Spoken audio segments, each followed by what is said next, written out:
మహాశివరాత్రి నాడు అర్జునుడు గబగబా ఆవు పాలు పట్టుకుని అభిషేకానికి వెడుతున్నాడు. కృష్ణ భగవానుడు వచ్చాడు. అర్జునుడిని బాగా సాధకుణ్ణి చెయ్యాలని కదా కృష్ణుడి తాపత్రయం. అందుకు కదా భగవద్గీత అనుగీత కూడా చెప్పాడు. అర్జున ఎక్కడికి వెళ్తున్నావు అన్నాడు. అంటే ఆయన అన్నాడు, బావా ఇవాళ మహాశివరాత్రి, శివాభిషేకం చేయడానికి వెడుతున్నానన్నాడు.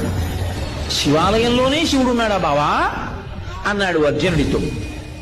మరి ఎలా అన్నాడు అర్జునుడు. ఆపాతాళ నభస్థలంత భవన బ్రహ్మాండమా విస్ఫుర జ్యోతిస్మాటికలింగ మౌళిదిల సత్పూర్ణేందువంతామృతై అస్తోకమృతమేకమీశమనిశం రుద్రాను వాకాం జపం ధ్యాయేత్ ఈప్సిత సిద్ధయే ధ్రువపదం విప్రోభిషించేత్ శివం బ్రహ్మాండ వ్యాప్త దేహాభజమరుచాభాసమానా భుజంగై కంఠే కాళాః కపర్దాః కలిత శశికళశ్చండ కోదండహస్త త్రిక్షా రుద్రాక్షమాలా సులలిత వపుషశాంభవా ముక్తివేదాః రుద్రాశ్రీ రుద్రసూక్త ప్రకటిత విభవాన ప్రయచ్చస్తు సౌఖ్యం.